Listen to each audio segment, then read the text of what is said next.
मेरे प्रिय छात्रों, क्लास 9th के पार्ट 1 संख्या पद्धति के पार्ट 4 में आप लोगों का स्वागत है। मैं उम्मीद करता हूं कि पार्ट 4 देखने से पहले आप पार्ट 1 से लेकर पार्ट 3 तक अवश्य ही देख चुके होंगे। आइए अगले क्वेश्चन को हम लोग देखते हैं। अपना अपना पुस्तक खोलिए और अगला क्वेश्चन है क्वेश्चन नंबर 6। देखिए, इस क्वेश्चन में कहता है बच्चों कि P बटा Q, जिसमें Q बराबर रहे 0 के रूप की परिमेय संख्या के अनेक उदाहरण लीजिए, जहां P और Q पूर्णांक हैं, जिनका 1 के अतिरिक्त अन्य कोई उभयनिष्ठ गुणनखंड नहीं है और जिसका शांत दशमलव निरूपण है। क्या आप यह अनुमान लगा सकते हैं कि Q को कौन सा गुण अवश्य संतुष्ट करना चाहिए? आइए बच्चों, तो इस क्वेश्चन को हम लोग हल करते हैं। कह रहा है कि परिमेय संख्या के अलग अलग उदाहरण लीजिए। तो ये हो गया क्वेश्चन नंबर 6, एक्सरसाइज 1.3। अलग अलग परिमेय संख्या के उदाहरण लीजिए। जैसे हम लोग लेते हैं 1/2, 3/5 ले लीजिए, 7/8 ले लीजिए, 1/3 ले लीजिए। 1/3 नहीं लेंगे क्योंकि यह कहता है ऐसा उदाहरण लीजिए जिसका दशमलव प्रसार शांत है, जिसका शांत दशमलव निरूपण है। तो 1/2 का दशमलव प्रसार होता है 0.5। 3/5 का दशमलव प्रसार इधर रफ में निकालते हैं, 3 और 5 दशमलव 30, 5 छक 30, यह कट जाएगा। 3/5 का दशमलव प्रसार होगा 0.6। 7/8 का दशमलव प्रसार निकालिए, 8 सत्ते 56, 8 अट्ठाई 64 होगा, 8 अट्ठाई 64 होगा, बच जाएगा 60, 8 सत्ते 56 हो जाएगा, बच जाएगा 40, 8 पचे 40 हो जाएगा। यह भी कट गया। तो यह हो गया बच्चों 7/8 का दशमलव प्रसार 0.875 हो गया। ठीक है बच्चों, तो यह हम लोगों ने रफ कार्य किया है। रफ कार्य को ऐसे हम लोग कर लेते हैं, करके इस तरह क्रॉस कर देते हैं। तो यह हमारा रफ कार्य हो गया। तो कह रहा है, हम लोग उदाहरण ले लिए, क्या आप अनुमान लगा सकते हैं कि Q का कौन सा गुण अवश्य संतुष्ट करना चाहिए? तो Q का गुण आपसे पूछ रहा है कि शांत दशमलव प्रसार में Q का गुण क्या होता है। तो Q का गुण होता है, देखिए 2, 5 और 8 है, इसका मतलब यह 2 गुना 2 गुना 2 है।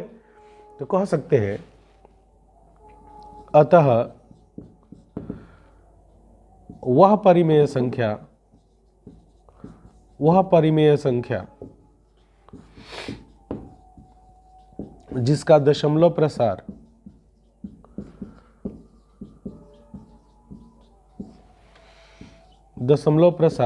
शांत होता है उसके Q में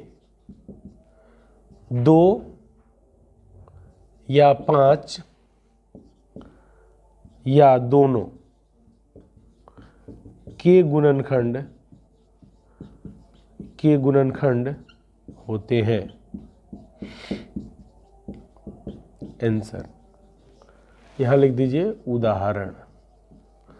हम लोगों ने कहा, क्वेश्चन में कहा कि कुछ परिमेय संख्या का उदाहरण लीजिए जिसका दशमलव प्रसार शांत है। तो हम लोगों ने उदाहरण ले लिया और उदाहरण लेकर के हम लोग देखते हैं कि उसका जो Q है वह 2, 5 और नहीं तो 2, 5 दोनों के रूप में आता है। एक और उदाहरण लीजिए जिसमें 2, 5 दोनों है, जैसे 3/10। तो क्या हो जाएगा 0.3 हो जाएगा। तो इसमें 2, 5 दोनों है, इसमें 2 है, इसमें 5 है और इसमें भी 2 है। तो या तो केवल 2 होगा, नहीं तो 5 होगा, नहीं तो 2, 5 दोनों होगा। तो इस तरह से यह क्वेश्चन आपका हल होता है। अब हम लोग आते हैं क्वेश्चन नंबर 7 पर। अपना अपना पुस्तक खोलिए और क्वेश्चन नंबर 7 पर देखिए। कह रहा है ऐसी 3 संख्याएं लिखिए जिनके दशमलव प्रसार अनवसानी अनावर्ती हों। क्वेश्चन नंबर 7, एक्सरसाइज 1.3 कहता है ऐसी 3 संख्याएं लिखिए जिसका दशमलव प्रसार अनवसानी अनावर्ती हो। तो अनवसानी यहां लिखेंगे, अनवसानी अनावर्ती दशमलव संख्या के उदाहरण। आपको 3 गो लिखना है तो देखिए तरीका बताते हैं। एक तो तरीका है कि 0 कोई भी एगो अंक ले लीजिए, जैसे 5 ले लिए, और एगो दूसरा अंक ले लीजिए 1 ले लिए, तो फिर 5 लिखेंगे, 1 को फिर 2 बार लिखेंगे, फिर 5 लिखेंगे, फिर 3 बार 1 लिखेंगे, फिर 5 लिखेंगे, डॉट डॉट। इस तरह अशांत अनावर्ती बनाने का एक तरीका है। दूसरा तरीका है कि आप अपने मन से कुछ भी ले लीजिए, पर वो रिपीट नहीं करना चाहिए। 1 2 3 5 7 9 0 8 6 8 मैंने 8 4 5 7 3 2 डॉट डॉट डॉट। कोई ऐसी संख्या लेंगे जो रिपीट नहीं करना चाहिए। और भी हम लोग ले सकते हैं 0 1 0 0 1 0 0 0 1 डॉट डॉट डॉट। इस तरह से हम लोग अशांत अनावर्ती का उदाहरण दे देते हैं। अब आते हैं क्वेश्चन नंबर 8 एक्सरसाइज 1.3 पर। यह कहता है बच्चों, परिमेय संख्याओं 5/7 और 9/11 के बीच की 3 अलग अलग अपरिमेय संख्याएं ज्ञात कीजिए। तो आपको यह याद रखना है बच्चों कि 2 परिमेय संख्याओं के बीच में अनंत अपरिमेय संख्याएं होती हैं। 2 परिमेय संख्याओं के बीच में कितनी अपरिमेय संख्याएं होती हैं? तो अनंत अपरिमेय संख्याएं होती हैं। और 2 परिमेय संख्याओं के बीच में अनंत परिमेय संख्याएं होती हैं। और 2 अपरिमेय संख्याओं के बीच में अनंत परिमेय संख्याएं होती हैं और अनंत अपरिमेय संख्या भी होती हैं। यह बात याद रखिएगा, 1 नंबर वाले प्रश्नों में पूछता है तो आप कंफ्यूज हो जाते हैं। तो उस कंफ्यूजन को दूर करने के लिए जरूरी अपने सूत्र की कॉपी में ये बात लिख लीजिएगा कि 2 परिमेय संख्याओं के बीच में अनंत परिमेय संख्याएं होती हैं, 2 परिमेय संख्याओं के बीच में अनंत अपरिमेय संख्याएं होती हैं, 2 अपरिमेय संख्याओं के बीच में अनंत परिमेय संख्याएं होती हैं, और 2 अपरिमेय संख्याओं के बीच में अनंत अपरिमेय संख्याएं होती हैं। ये 4 लाइन आपको हम बोले, ये 4 लाइन आप याद रखिएगा। चलिए, तो 5/7 और 9/11 के बीच में 3 अलग अलग अपरिमेय संख्या निकालते हैं। तो यहाँ लिखेंगे 5/7 और 9/11। तो अब हम लोग इनका दशमलव निकालेंगे बच्चों। देखिए दशमलव कैसे निकलेगा, रफ में जाएंगे और 5 में 7 से भाग देंगे, दशमलव लगाएंगे 50, 7 सते 49 हो जाएगा। अब 50 में से 49 गया 1, 10 बचा, 7 एकम 7, 30 हो गया, 7 चौका 28, फिर आ गया 20, 7 दूनी 14, और 7 दूनी 14 के बाद आ गया फिर 60, 7 अठे 56, गया 40, 7 पचे 35, फिर आ गया 5, मैंने 50 आ गया। यह रिपीट करेगा, तो इस तरह हम लोग डैश लगा देंगे। ठीक है बच्चों। अब 9/11 का दशमलव निकालिए, 11 9, दशमलव लगाएंगे 0, 11 अठे 88 हो गया 20, 11 एकम 11 गया 90, फिर 11 अठे 88, मैंने रिपीट करने लगेगा, तो 8 1 रिपीट करेगा यहाँ पर। तो हम लोग लिखेंगे, इसको रफ कर दिए, इस तरह लिख के एक लाइन से इस तरह क्रॉस कर देते हैं। लिखेंगे 0.714285 के ऊपर डैश, और इसको हम लोग लिखेंगे 0.81 के ऊपर डैश। अब हमारे पास बच्चों प्राप्त हुआ 2 अंक यदि हम देखते हैं तो 0.71, 0.81। अब लिखेंगे अतः 5/7 तथा 9/11 के बीच 3 अपरिमेय संख्याएं, 3 अपरिमेय संख्याएं।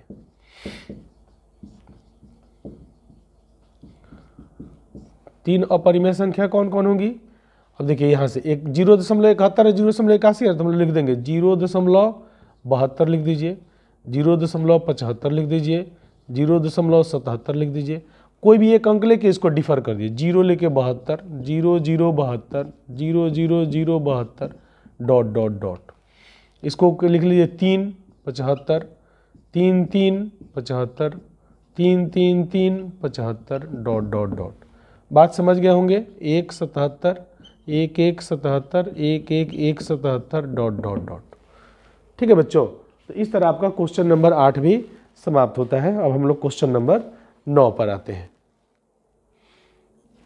अपने पुस्तक में क्वेश्चन नंबर 9 को देखिए, कह रहा है बताइए कि निम्नलिखित संख्याओं में कौन कौन संख्याएं परिमेय हैं और कौन कौन संख्याएं अपरिमेय हैं। तो हम लोग तो पहचानते हैं परिमेय अपरिमेय, उसी बुद्धि का हम लोग प्रयोग करेंगे। Question number 9 exercise 1.3।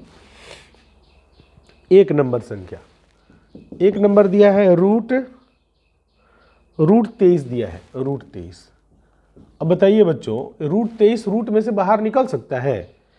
क्योंकि यह रूट में से बाहर नहीं निकल सकता, इसलिए यह अपरिमेय संख्या है। लिखेंगे यह अपरिमेय संख्या है। यदि कारण पूछेगा तो कहेंगे रूट में से बाहर नहीं निकल सकता है। दूसरा रूट 225, रूट 225। तो रूट 225 क्या होता है बच्चों? रूट 15 गुना 15, तो इसमें से 15 बाहर निकल जाएगा, तो लिखेंगे यह परिमेय संख्या है।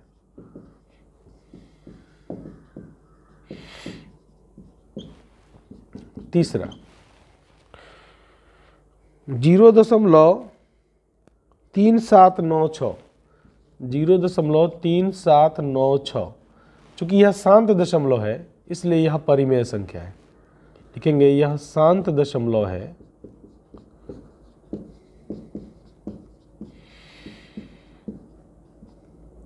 यह परिमेय संख्या है। चाहे इसलिए भी लिख सकते हैं, अतः भी लिख सकते हैं, यह परिमेय संख्या है। क्वेश्चन नंबर 4 पर चलिए। क्वेश्चन नंबर 4 में लिखता है 0.47847, 7.478 डॉट डॉट डॉट। इसका मतलब हुआ 7.478 के ऊपर डैश। तो लिखेंगे यह अशांत आवर्ती है, यह अशांत आवर्ती है, आवर्ती दशमलव है, अशांत आवर्ती दशमलव है। अतः यह एक परिमेय संख्या है, अतः यह एक परिमेय संख्या है।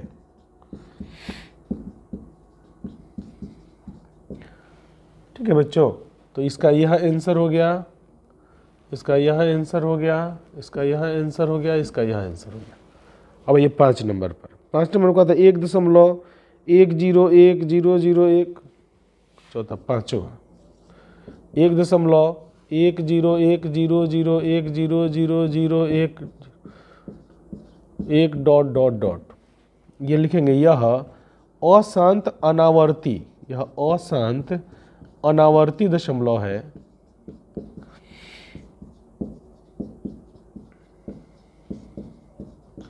अतः यह अपरिमेय संख्या है।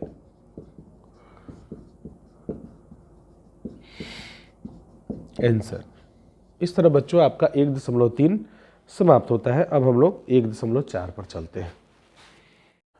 अपना अपना पुस्तक खोलिए और प्रश्नावली 1.4 में आइए। प्रश्नावली 1.4 का क्वेश्चन नंबर 1 कहता है उत्तरोत्तर आवर्धन करके संख्या रेखा पर 3.765 को देखिए। 3.765 आपका क्वेश्चन नंबर 1 है। एक्सरसाइज 1.4 का क्वेश्चन नंबर 1 है। 3.765 3.765 को संख्या रेखा पर दिखाइए। तो हम लोग तो संख्या रेखा बनाना जानते हैं बच्चों। इस तरह देखिए, इस तरह हम लोग संख्या रेखा बना लेंगे। ऐसा इसमें लिख देंगे 0 1 2 3 4 5 -1 -2 -3 -5। ठीक है बच्चों, अब इसमें बताओ 3.765 कहीं दिखाई देता है? जी नहीं दिखाई देता है। आपको एक एग्जाम्पल देते हैं बच्चों। आप सब लोग मोबाइल चलाते हैं। जब आप मोबाइल चलाते हैं तो आपको दिखाना है भारत रामगढ़वा कहाँ है। तो आप क्या कीजिएगा, जैसे ही रामगढ़वा दाबिएगा तो भारत का नक्शा आता है। भारत का नक्शा आता है तो फिर हम देखते हैं कि वो लगभग रामगढ़वा यहाँ होगा। उसके बाद हम लोग उतना जगह पकड़ के इस तरह जूम करते हैं। तो जूम करते हैं तो और जूम हो जाता है तो बिहार का नक्शा उसमें आ जाता है। बिहार का बड़ा सा नक्शा आएगा। फिर हम लोग देखते हैं कि जो बिहार का जो नक्शा आया उसमें फिर हम लोग गेस करते हैं कि रामगढ़वा कहाँ होगा। फिर हम लोग उसको जूम करते हैं तो उसमें जिला वाइज आ जाता है, जैसे पूर्वी चंपारण आ जाता है, पश्चिमी चंपारण वगैरह आ जाता है। फिर हम लोग उसको जूम करते हैं, फिर देखते हैं कि उसमें रामगढ़वा कहाँ होना चाहिए। फिर उसको हम लोग जूम करेंगे तो उसमें से हम लोग का प्रखंड वाइज आ जाएगा, रामगढ़वा आ जाएगा, रक्सौल आ जाएगा, ये सब आता है। फिर उसको भी थोड़ा देर में हम लोग जूम करते हैं, तब हमको एग्जैक्टली लोकेशन पता चलता है कि वह कहाँ है। उसी टाइप से हम लोग दिखाना चाहते हैं कि 3.765 हमारी संख्या रेखा में कहाँ है। तो हम लोग अनुमान करेंगे, गेस करेंगे कि 3.765 इसमें कहाँ आता है। तो देखिए अनुमान कीजिए, तो 3.765 कहाँ होगा, 3 और 4 के बीच में होगा। तो इतना पकड़ के, क्योंकि 3 और 4 के बीच में, तो इसको जूम कर देंगे। तो जूम करेंगे तो ऐसे आएगा बच्चों, ऐसा आएगा। 3 को पकड़ के यहाँ ले आ दिए, यहाँ जूम हुआ, और 4 हमारा पकड़ के यहाँ पर जूम हो गया। और फिर इससे हम लोग संख्या रेखा तैयार करेंगे।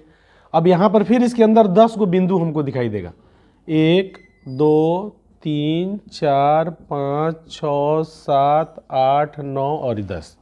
यह हो गया आपका 3.1, यह हो जाएगा 3.2, 3.3, 3.4, तो यह 3.5, 3.6, 3.7, 3.8, 3.9। अब यह जो हम लोग इसको जूम किया, तो जूम करने के बाद जो हमको प्राप्त हुआ, अब इसमें देखेंगे कि 3.765 कहाँ आना चाहिए। तो 3.765 बच्चों 3.7 और 3.8 के बीच में जी। अब इसको पकड़ के हम लोग जूम करेंगे, अब इसको जूम करेंगे 3.8, तो यहाँ पर आ जाएगा 3.8, और 3.7 हम लोग के इधर आ जाएगा, यहाँ आ जाएगा 3.7 आएगा। फिर इसके बीच में हमको 10 को बिंदु प्राप्त होगा, 1 2 3 4 5 6 7 8 9 और ये 10 हो गया। ये हो जाएगा 3.71, ये हो जाएगा 3.72, 3.73, ये हो जाएगा 3.74, 3.75, 3.76, 3.77, 3.78, 3.79 और 3.8। इस प्रकार से हमको प्राप्त होगा। फिर अब इस संख्या रेखा में हम देखेंगे कि हमारा 3.765 कहाँ आने का संभावना है। तो 3.765, 76 और 77 के बीच में यहाँ आने का संभावना है। तो हम लोग क्या करेंगे बच्चों, इसका संख्या रेखा हम लोग इस तरह बनाएंगे। और 3.765 है, तो 3.76 हम लोग का यहाँ आ जाएगा, और 3.77 हम लोगों का यहाँ आ जाएगा। अब इसके बीच में फिर हमको 10 को बिंदु प्राप्त होगा, 1 2 3 4 5 6 7 8 9 और 10। तो इस प्रकार 3.76 1, 3.76 2, 3.76 3, 3.76, 3.76 4, 3.76 5, 3.76 6, 3.76 5, 3.76 7 आ जाएगा, 3.76 8, 3.76 9 और 3.77। तो हमको चाहिए 3.765। देखिए 3.764 यह है, तो यह हो गया 3.765। यहाँ पर निशान बना देंगे कि यही हमारा अभिष्ट संख्या है। इस प्रकार हमारा आंसर प्राप्त हुआ। हम लोगों ने संख्या रेखा पर उत्तरोत्तर आवर्धन, इसी विधि को कहा जाता है उत्तरोत्तर आवर्धन विधि द्वारा संख्या रेखा पर 3.765 को प्रदर्शित करिए। तो यह हमारा विधि हुआ बच्चों। इसी प्रकार आपका क्वेश्चन नंबर 2 भी कहता है, उस पर हम लोग आते हैं। इसको आप लोग स्क्रीनशॉट लेकर के और इसको उतार लीजिए अपने कॉपी में। अब आप लोग अपना पुस्तक ओपन कीजिए और देखिए प्रश्नावली 1.4 का क्वेश्चन नंबर 2। तो हम लोग लिख लेते हैं बच्चों, क्वेश्चन नंबर 2 प्रश्नावली 1.4 कहता है 4 दशमलव स्थानों तक संख्या रेखा पर 4.26 के ऊपर डैश को दिखाइए।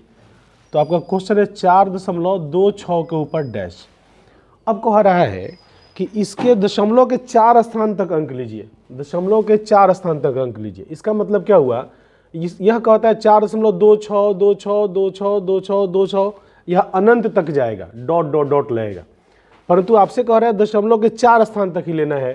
तो हम लोग इसको लिखेंगे 4.2626, दशमलव के 4 स्थान तक ही लेंगे। ठीक है ना बच्चों।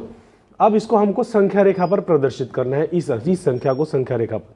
तो जैसे उत्तरोत्तर आवर्धन विधि द्वारा क्वेश्चन नंबर 1 हम लोग प्रदर्शित किए थे, तो इसको भी हम लोग प्रदर्शित कर लेंगे। सबसे पहले संख्या रेखा बनाते हैं। हम लोग का जो विधि लगेगा, इसके पहले जो विधि लगा है सेम वही विधि यहाँ भी लगेगा।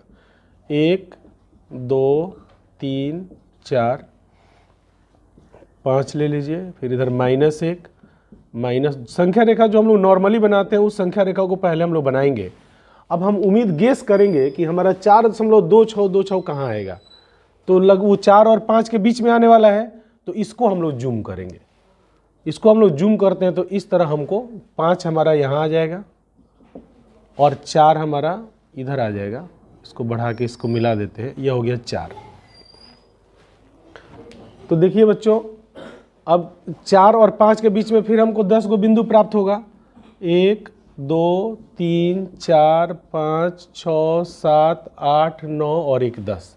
तो ये हो गया आपका 4.1 4.2 4.3 4.4 4.5 4.6 4.7 4.8 4.9 प्राप्त हुआ। अब हम लोग फिर गेस करेंगे। जब हम लोगों ने एक बार जूम किया, मतलब आवर्धन किया, इसको जूम को आवर्धन कहते हैं, एक बार हमने आवर्धन किया तो फिर अब हम इस आवर्धन वाला जो संख्या रेखा प्राप्त हुआ इसमें हम देखेंगे कि 4.2626 कहाँ आने की संभावना है। तो 4.26 तो 4.2 और 4.3 के बीच में आने की संभावना है। तो फिर हम लोग क्या करेंगे बच्चों, यहाँ से 4.2 को पकड़ेंगे और यहाँ से 4.3 को पकड़ के फिर इसको जूम करेंगे। तो यह हो गया 4.2 और यह हो गया बच्चों 4.3। इसके बीच में फिर हमको 10 को बिंदु प्राप्त होगा। 1 2 3 4 5 6 7 8 9, इस तरह 9 को बिंदु हमको प्राप्त हुआ और 10वां 4.3 हो जाएगा।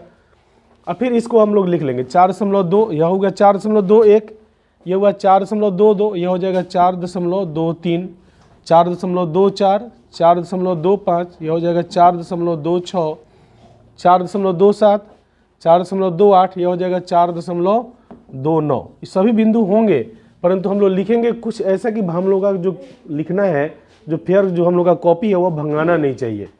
इस प्रकार से, इस तरीके से हम लोग लिखेंगे। तो अब फिर हम लोग गेस करेंगे कि हमारा 4.2626 इसमें कहाँ आएगा। तो बच्चों 4.26, देखिए 2 3 है, 2 4 है, 2 5 है, 2 6 यहाँ है। तो 4.26 और 4.27 के बीच में यहाँ पर रहेगा। अब फिर इसको भी हम लोग जूम करेंगे बच्चों। तो यहाँ हम लोग इसको यहाँ ले लेंगे तो ये हो जाएगा 4.27 और यह आ जाएगा हमारा 4.26। इसके बीच में फिर हमको 10 बिंदु प्राप्त होंगे। 1 2 3 4 5 6 7 8 9 और 10 यह हुआ।